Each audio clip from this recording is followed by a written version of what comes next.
অনেক কিছুই কিন্তু আমাদের মাঝে আছে যে অজানা, আমরা জানি না, এগুলা খেতে অনেক মজা হয়।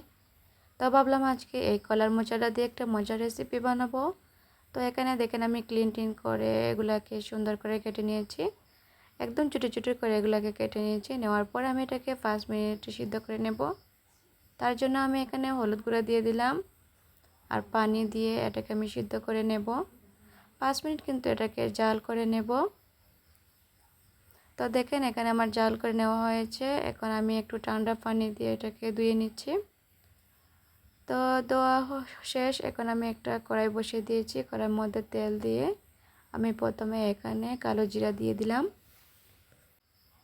আর এখানে দিয়ে দিলাম তেজপাতা, আর এখানে দিয়ে দিলাম দারুচিনি।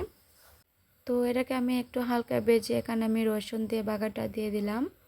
এই দেখেন, তো রসুনটাকে একটু আমি ভাজা ভাজা করে নেব। ভাজা ভাজা করার পরে এখানে কিন্তু আমি পেঁয়াজ কুচি দিয়ে দেব।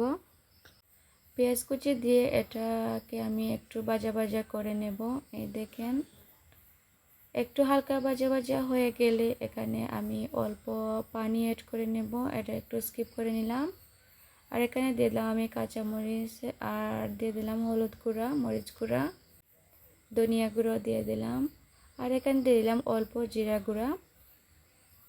তো দেখেন, আর স্বাদ মতো দিয়ে দিলাম লবণ। দেওয়ার পরে এখানে আমি একটু পানি দিয়ে আমি সুন্দর করে মশলাটাকে কষিয়ে নেব। মশলাটা সুন্দর করে কষানো হয়ে গেলে আমি এই যে মোচাগুলো ছিল সিদ্ধ করে নেওয়া, এটা দিয়ে দেব। এই দেখেন, আর এটা তো আগে থেকে আমি কিছুটা সিদ্ধ করে নিয়েছি। নেওয়ার পরে দেখেন এখানে আমি নাড়াচাড়া দিয়ে সুন্দর করে এটাকে আমি একটু ভাজা ভাজা করে নেব মশলার মধ্যে।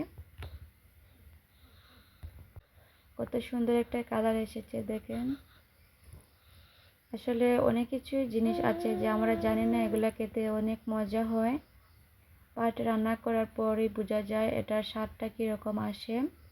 তো দেখেন এখানে কিন্তু অনেকটা ভাজা ভাজা হয়ে গিয়েছে। আমি কিন্তু এগুলা আগে কখনো খাইনি, এই আমার প্রথম খাওয়া হবে এটা। এই দেখেন, আমি এটাকে ভাজা ভাজা করে নিলাম।